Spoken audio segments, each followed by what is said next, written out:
Маркировка товаров в республике коснулась всей обувной продукции. До октября прошлого года пилотный проект по маркировке успешно завершился.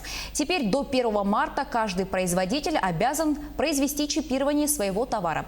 Сейчас на прямой связи со студией наш корреспондент Саргалана Неустроева. Она готова рассказать все подробности. Саргалана, я тебя приветствую и тебе слово.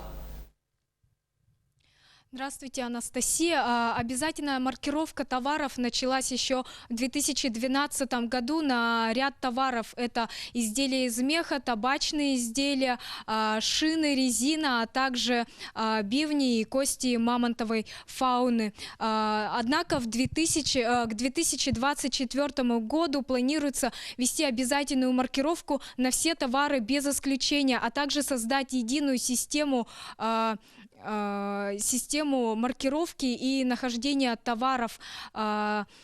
Подробнее об этом нам расскажет специалист по маркировке обуви. Здравствуйте, Евгения. Расскажите, пожалуйста, каким образом вы будете маркировать свою продукцию и как покупатели смогут воспользоваться этой маркировкой? Здравствуйте. Процесс маркировки обуви мы начали еще в прошлом году с оформления документов и закупа оборудования. Оформление документов на сайте Uniscan GS1 и на сайте Честный знак. В данное время мы заканчиваем ввод остатков всей обуви, начиная с тапочек, заканчивая унтами. И приклеиваем, соответственно, новые коды, полученные от Честного знака. Data Matrix называется. Вот на данной обуви, например, стоит данный код, похожий на QR-код, но он защищен, это не простой код, защищен слой защиты имеет. Вот.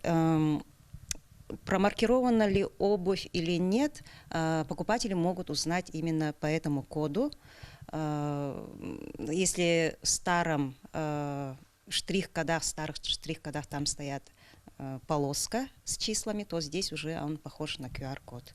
И в нем, соответственно, если отсканировать, в нем можно найти всю информацию, из чего сделана обувь, какая модель,